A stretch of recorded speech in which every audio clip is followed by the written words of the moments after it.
Welcome to a brand new bonus episode of Outliers. I'm your host, Daniel Scrivner.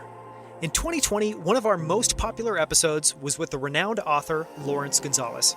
In that conversation, we discussed Laurence's best-selling book, Deep Survival, on who lives, who dies, and why.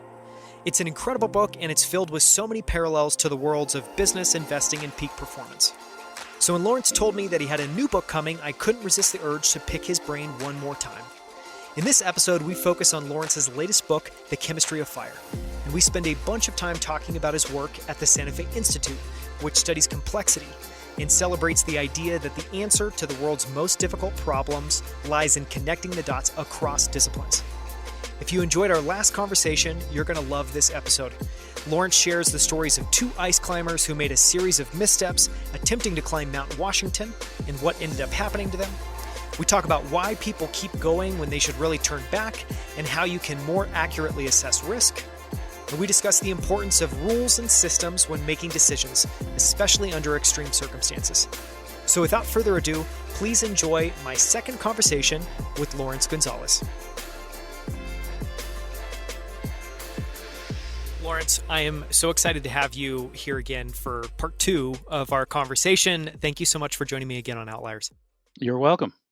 So as a jumping off point, we're going to talk a bit about your latest book, which is called The Chemistry of Fire. And it's a collection of essays that you've written over a pretty long period of time.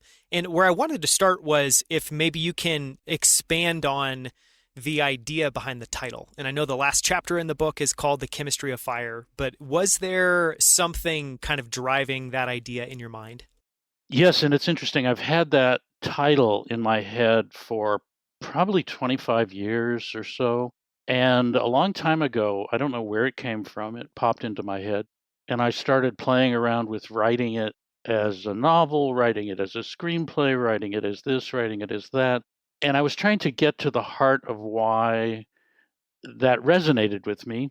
And I think finally having found its home, I can see now what it was about. And it was about the concept that one way to remain completely safe throughout your life is never to love anybody, because you can't get hurt if you don't commit to loving somebody. And when I first had children in 1981, when my first child, Elena, was born, I was suddenly seized with this terrifying revelation that there was suddenly a fate worse than death.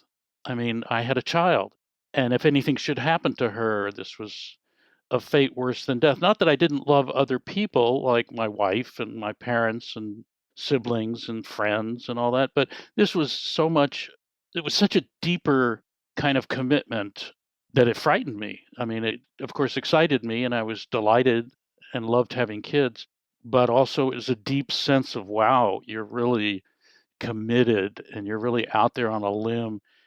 There are all these things in life that you can do and you can undo.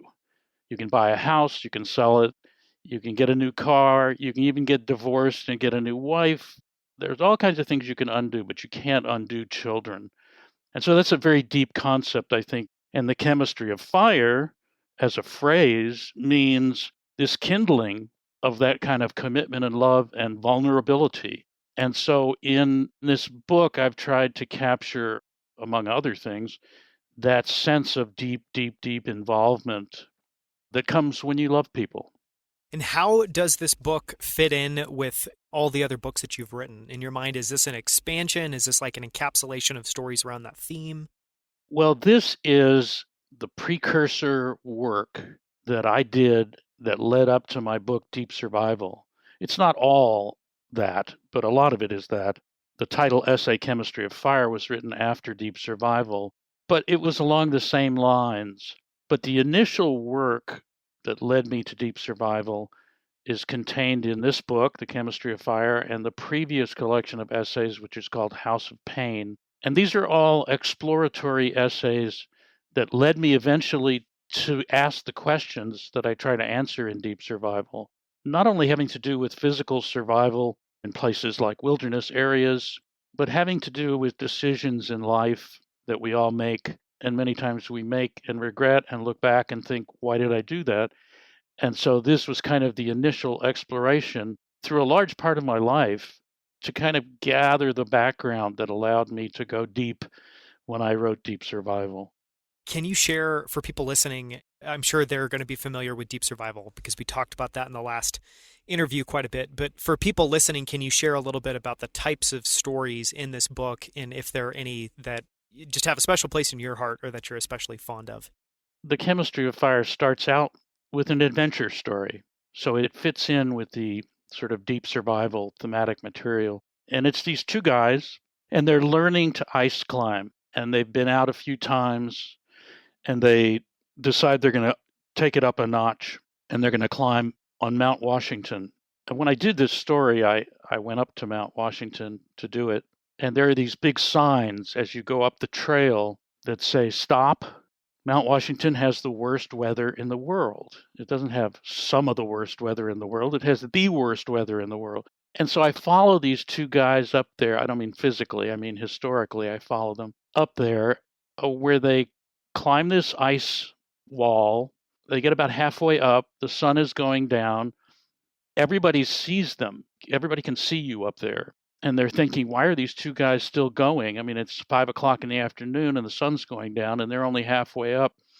Night is going to fall on them pretty soon.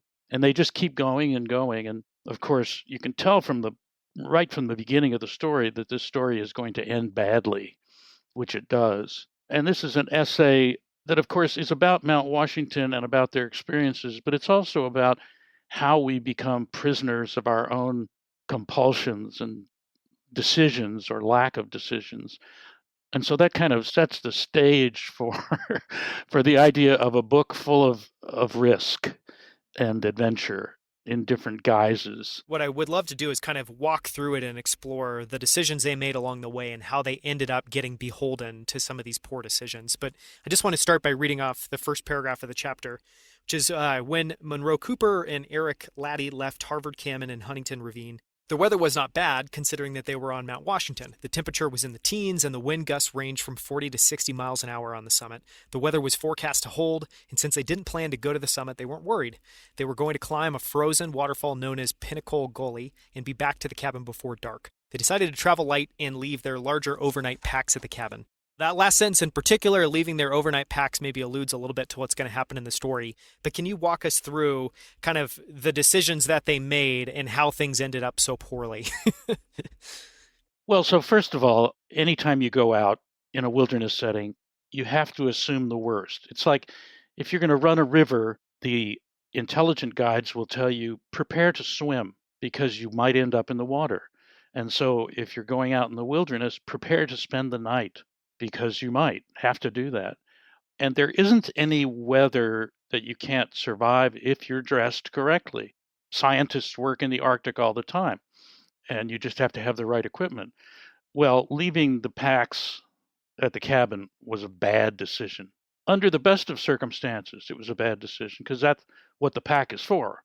And this just, I think, showed their inexperience and enthusiasm for what they were doing. And they'd kind of done a few climbs and they thought, I'm starting to get to know this. So that was the first thing. The second thing is they actually hiked to where the climb was supposed to start and realized that they'd forgotten their rope. Now, this is a game ender. So if something is wrong with you to the point that you have forgotten that you're going climbing and you've forgotten your rope, this is a really, really bad sign and should have ended the trip right there. Anyway, they went back to the cabin, got the rope, and then made the hike again to start the climb. And this was the beginning of the end for them because, first of all, it indicated that they really were dead set on climbing this thing, no matter what the signs were against it. And secondly, they'd already burned half their day, and there was no way they could get to the top in time. Anyway, they proceeded to climb and could have, at various points along that climb, put in an ice screw and rappelled to the ground. As one of the rescuers said, you lose $50 for your ice screw, but you come out alive. By the time they got up a third or half of the way, they were both tired, they were hypothermic, and they were not thinking straight. The first thing that happens when you start to get cold is your reason goes out the window. And as it does, you begin to make worse and worse decisions. And the usual decision is to just keep going. That's a very human, it's a very animal thing to do, and it's the simplest thing to do. And it's what they did, and it's what killed them just by keeping going. And they were clearly exhausted. It had taken them way too long to get as high as they were. Anyway, not to spoil the story, but when they got to the top, the weather had indeed changed. And along the way, they could see the weather in the distance coming. Mount Washington it gives you a lot of hints. It's a place where you can see in the distance. My father was a pilot, and he taught me as a pilot. He said, there's one rule about weather. If it looks bad, it is bad. All you have to do is look at the sky. If it's black, you know this is not good news. And that's exactly what they did. They kept going in the face of it, and the weather hit them, and it killed them. You said there, that continuing on and just being set on doing something is kind of like an animal behavior, which is really interesting. Can you expand on that a little bit and I guess talk a little about what you think drives people to just continue going as opposed to being willing to kind of turn back around or cut something short? Well, if you look at the history of humans, it's pretty clear that one of the things we're really good at is keeping going. You go back to early human type creatures on Earth, and they didn't have much in the way of offensive physical attributes. We don't have claws. Our teeth are pretty small. We don't have venom. What do we have? One of the things we have is we can run a really long distance. We can't run as fast as the cheetah. We can't even run as fast as a deer, but we can run for days. And so if you are a deer and we see you, we can start running after you and you'll run away and you'll beat us, but we won't stop. So we'll just keep running and running, and you will drop in your tracks and we will eat you. So it's a very ancient animal kind of behavior that led to survival. And we're not the only creatures that are persistent in this way. If you watch cats stalking, for example, they're very good at long-term strategies that just keep them going and going in the right direction. And it's really true down to the single-celled level. If you put a bacterium in a mixture that has sugar in it, it will swim upstream of the concentration to more and more sugar, just as if it had a brain, which it doesn't. All living things move toward what's good for them, and they keep doing it just as long as they can do it. So it's very basic. And when you get in one of these stupefying situations like hypothermia, you don't strategize. You don't think, hey, maybe this was a bad idea. You just keep going. And it's really a non-thinking kind of behavior. And it seems like, there's a lot of lessons to draw from that story, and I highly encourage people to read it because I definitely didn't do it justice, but it's a really compelling, really interesting story.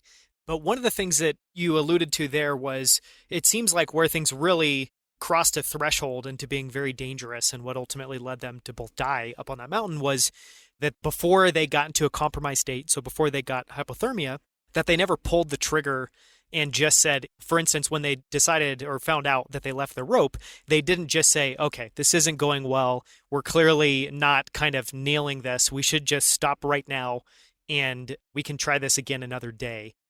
And it seems like where that starts, and you spoke about this a little bit, is just being able to sense out risk. You made that point earlier that typically in our daily lives, we're not dealing with many decisions that can cost us our life. But then we find ourselves in those places, and it seems like maybe what that leads to day in, day out, not ever dealing with real danger is we, one, maybe don't sense risk very well. And then two, to that point, when we're sensing that the risk is a little bit elevated, we're not willing to pull the trigger. Is that kind of an accurate assessment? Yeah, it is. And so what happens is because we're not usually in danger, we begin to feel like we're always safe. And especially in our cars, because cars are built to feel like your living room.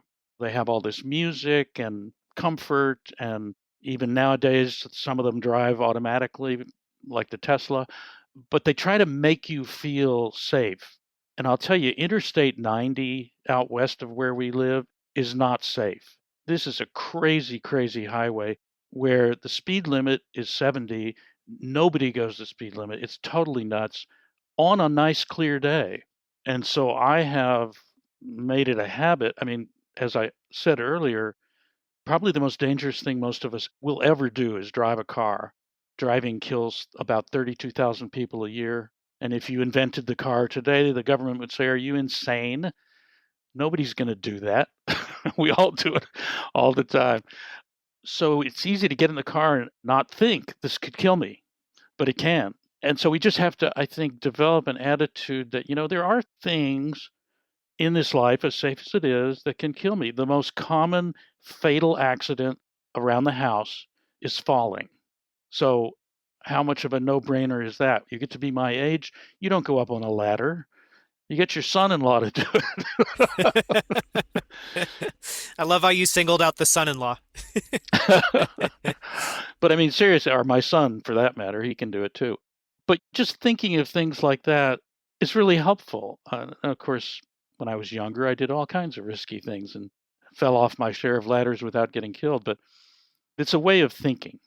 You brought up that notion of just the importance of having rules. And that's something I've been thinking about a lot recently is, so I do, to maybe share a little bit of context, so I do a lot of investing, and obviously investing, there's things like the Kelly criterion, which is all about how do you make informed decisions that where you avoid the risk of ruin, where you know that obviously the goal of investing is to make money, but you're not going to make money if you ever go bankrupt or lose it all in an investment. And so in investing, there's a lot of precedence for approaching the way that you invest as a system and having a lot of rules. And I think on my part, I kind of earlier in my life, I think thought systems, they didn't make any sense to me, or I thought, oh, that's for other people. But it seems, I guess my thinking's evolved a little bit, and it seems like systems are almost a way for us to counterbalance the fact that we're all largely driven by emotions and that we make emotional decisions. Do you have anything to share there on the importance of kind of systems and how that complements or how that overrides some of our base instincts?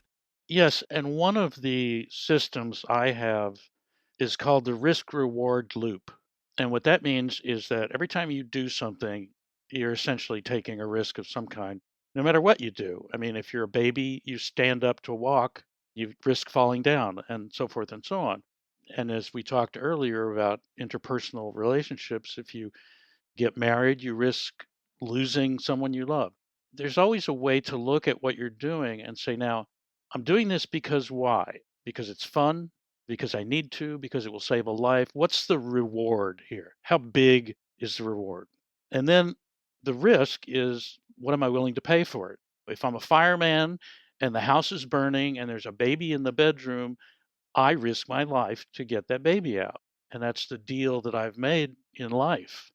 But again, going back to the Mount Washington story in my book, they really did not have a good bargain in mind. They had not really done what I call a risk reward loop. What's the risk? The risk is that you're going to die and you're just out for the weekend and you'd like to go back to your family. And so the reward is we got to the top. Okay, well, that's great, but it's not worth your life. So, in many, many things, even trivial things, I try to think, what am I risking here and what am I willing to pay for the reward? And it's a very simple system that I've used, well, ever since I wrote Deep Survival, I guess. Yeah, your masterclass in learning about risk reward. Yeah, and it seems like a great, I mean, I do think that makes a ton of sense thinking back to that Mount Washington story because you're totally right. The reward was simply climbing something that's always going to be there. It may not be frozen, but as long as you're there in the winter. Yeah. Well, and I like the risk reward loop because it's simple. You don't have to have a big, long checklist of things to do. You just have to think for a second, which most people don't usually do.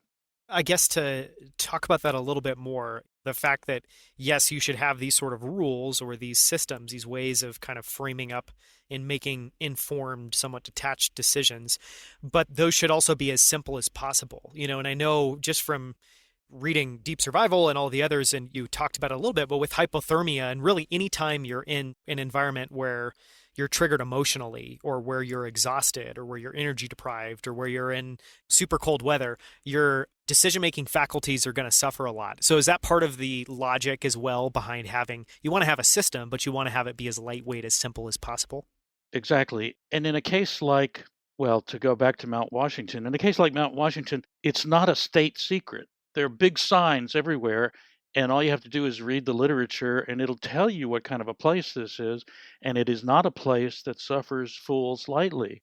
And so, if you're going to climb an ice wall in Mount Washington, there are obvious steps that you can take that will keep you from getting killed.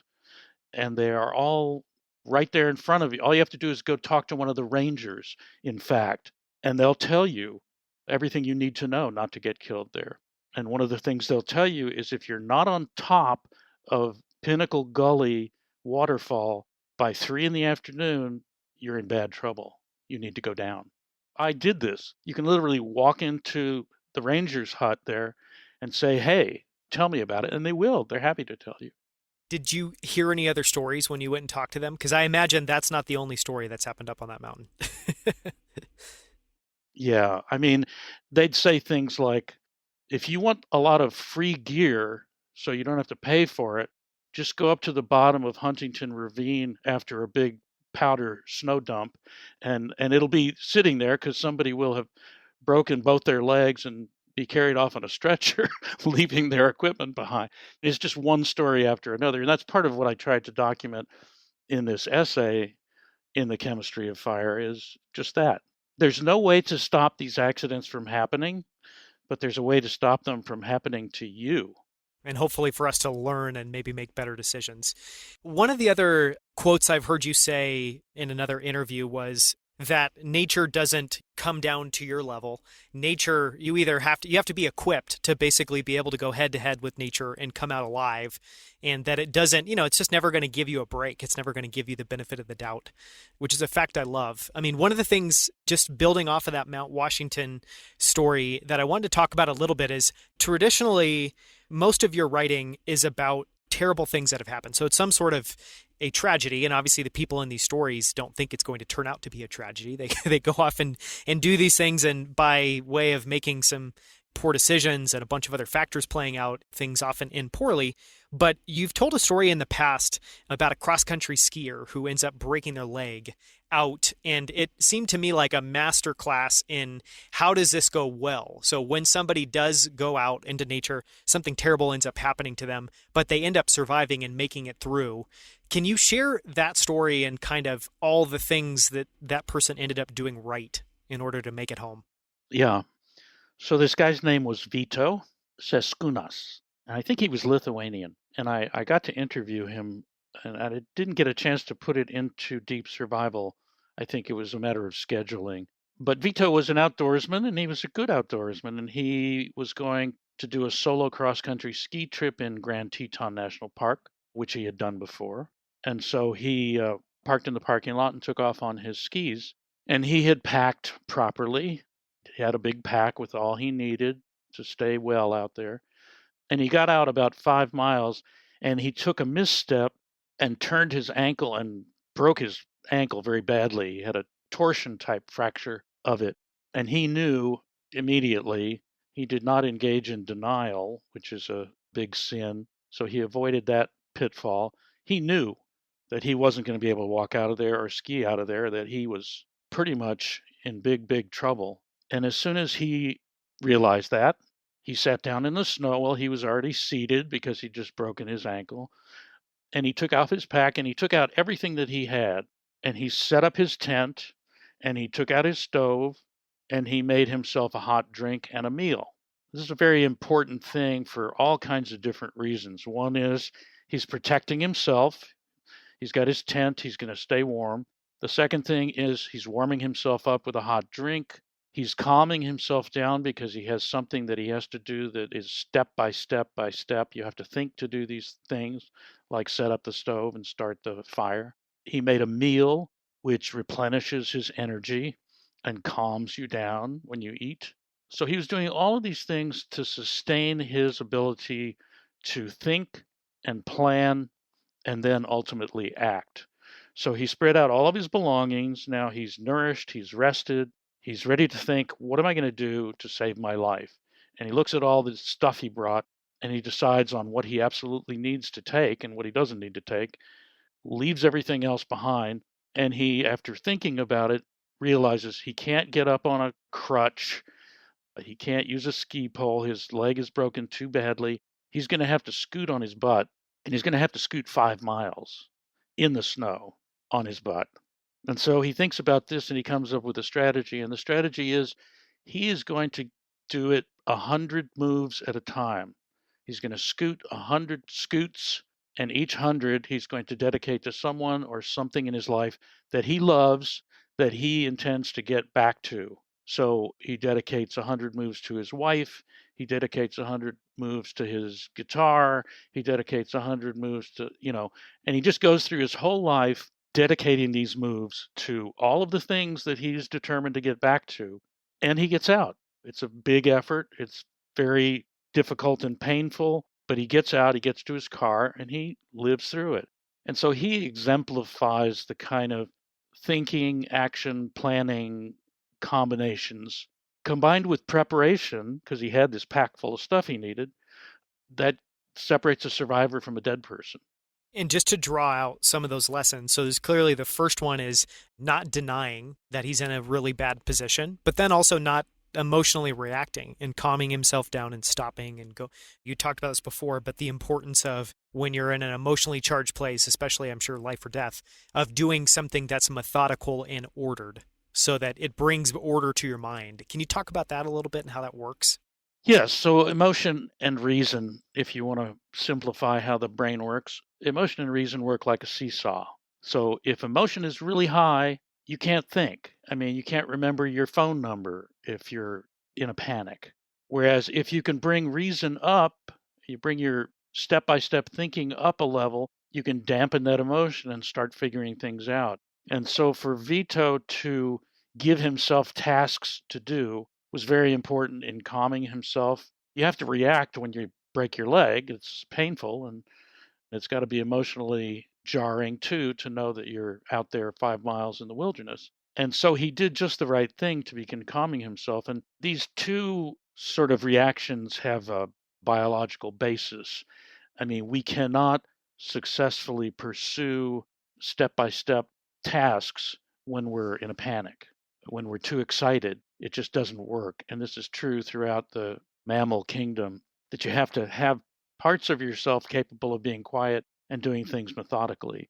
So that's always a good place to go, even in normal life. I mean, to deal with the normal upsets and slings and arrows of life in a calm way is very good practice if you ever have to deal with a life and death situation. And we should all practice that because it will help us. Oh, so one of the things I want to explore a little bit is kind of the intersection between your work and the Santa Fe Institute. We talked about this a little in the past in the last interview, but I'm a huge fan of the work that the Santa Fe Institute's been doing. And you've had the chance to go and work with the group there. And I'm curious, could you just talk a little bit about what that looked like and what you were engaging with there and kind of who you were working alongside or kind of learning from? So the guy who was most frequently my office mate there is a man named Michael Lockman, and he led the team at the Max Planck Institute that discovered that humans carry Neanderthal DNA. So very interesting work, very interesting being in an office with him. And the people at the Santa Fe Institute, although he has a specialty, like the other people at the Santa Fe Institute, he tends to know everything. So every day at the Santa Fe Institute at 3 o'clock, a bell rings and an announcement is made for tea. They have tea time at 3 o'clock at the Santa Fe Institute. And tea is a very elaborate affair. It's a big spread of food and coffee and drinks and cheeses and charcuterie and everything you could possibly want. It's delicious. And somebody makes a dessert and everybody comes because it's good. And so all of a sudden you've got these scientists and all the scholars in this kitchen eating and talking. And this generates amazing conversations because everybody there knows, at least at a conversational level, just about any subject you could bring up. So I can recall, for example, an afternoon in the kitchen at tea when, for the first time, gravitational waves had been detected. There were these giant detectors that had been built to sort of span the Earth to try to capture a gravitational wave, which is a very difficult thing to do because they're so weak and they happen so infrequently in large enough sizes to measure that the chances were really pretty slim that anybody would do it, and yet they did it. So the buzz in the kitchen that day was that somebody's going to get a Nobel Prize for this. And sure enough, a couple of months later, we were standing around in the kitchen and somebody had gotten that Nobel Prize. Three guys, actually, people that we knew. And so it's a very heady kind of atmosphere in which you can get the most intellectual excitement and stimulation you've ever gotten in your life. I love that example of the tea time as well too, because it goes to the heart. Just to remind people, for anyone that didn't listen to the last episode and so maybe didn't get as much of a primer about what the Santa Fe Institute is, it's an institute that, I mean, your stories kind of go to the heart of it, where people are working collaboratively across different disciplines, and it's all around this idea of kind of complexity science. Part of it is you just need to work across disciplines to try to piece together this mosaic of how the world actually works. Yes. And so I'll give you an example. So one of my friends there is named Jeffrey West, and Jeffrey was a physicist at Los Alamos. He was one of these physicists I was referring to who was like, what's next? Well, he was part of the team that was going to work with this superconducting super collider, and this was going to take him to the next stage in his career as a physicist, except that was canceled. That giant machine for smashing atoms was canceled.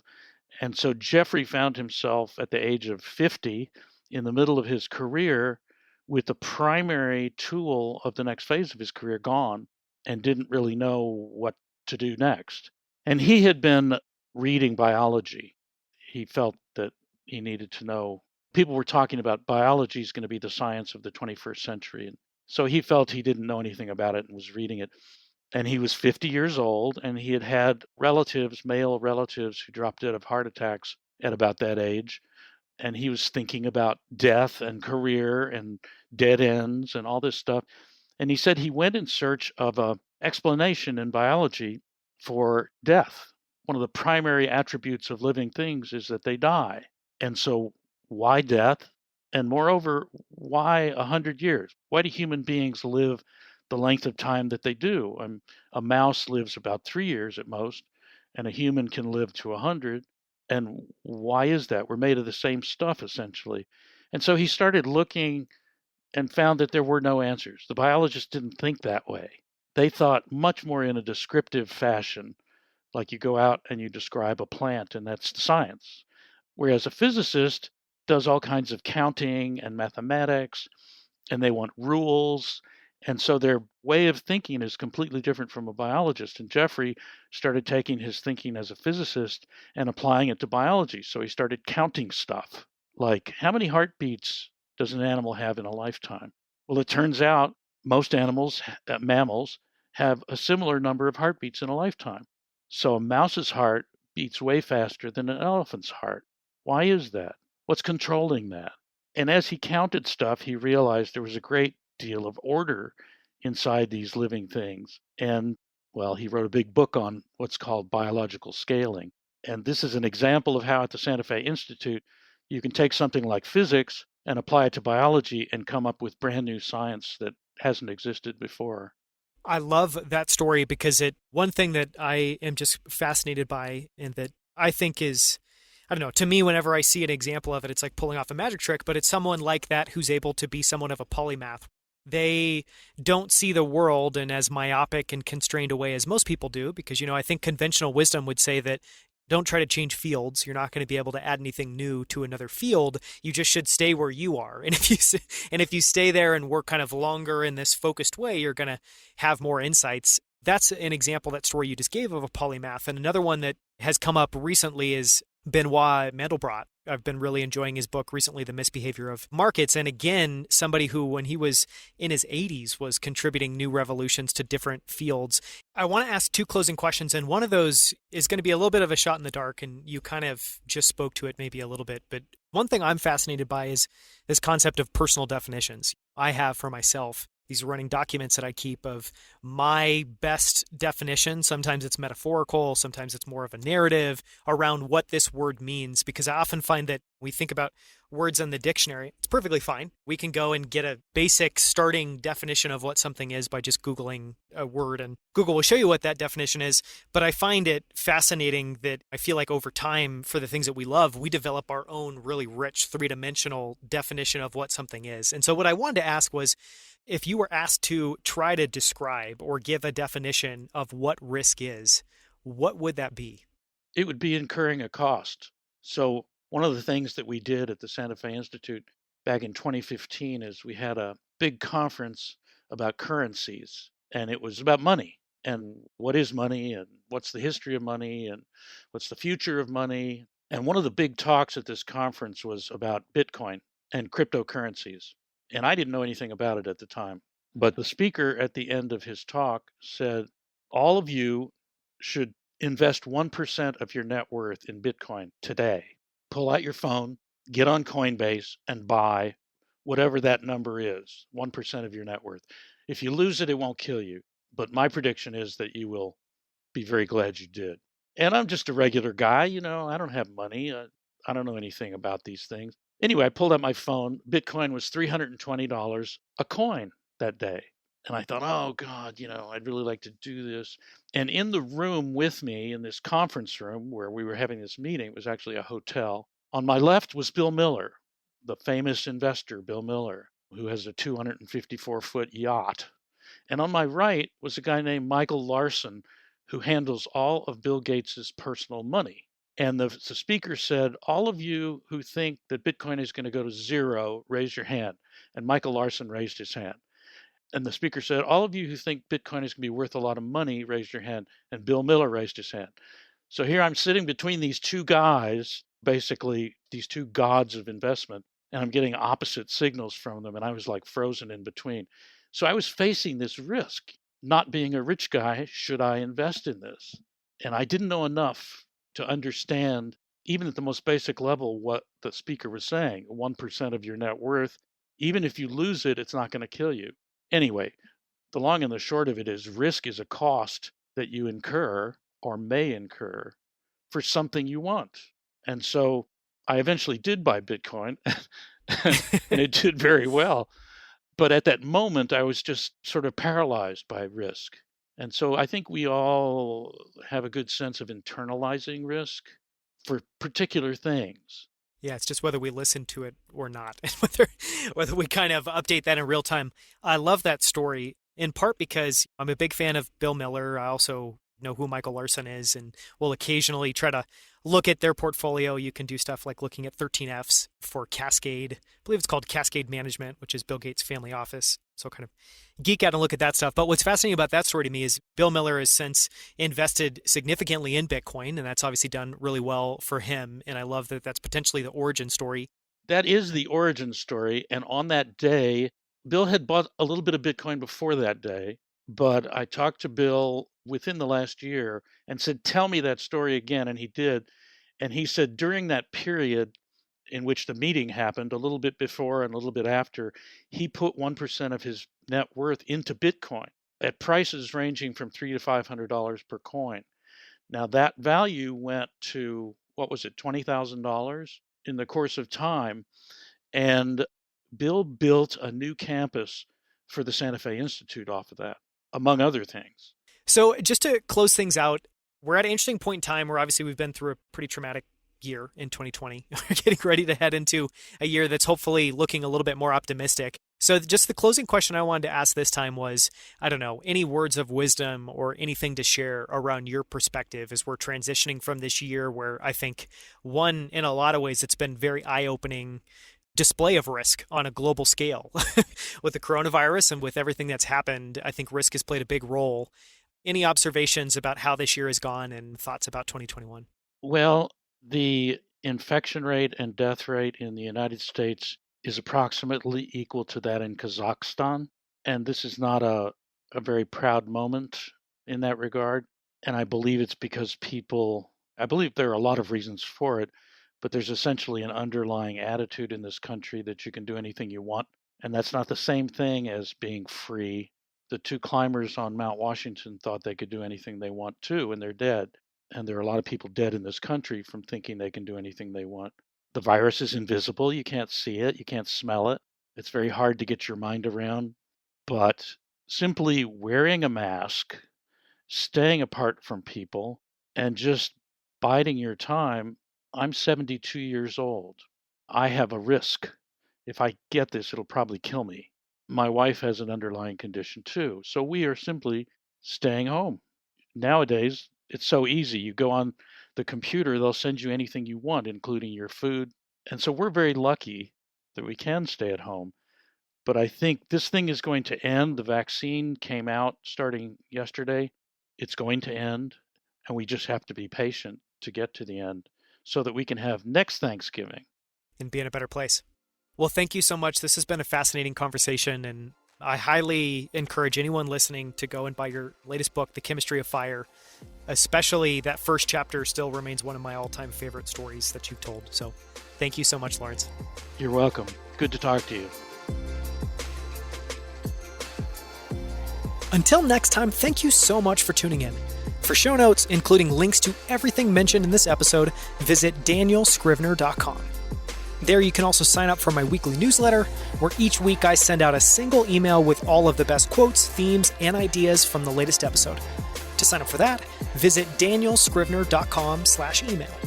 Just one more thing before you take off. If you enjoyed this episode, please leave a quick review in iTunes or Apple Podcasts.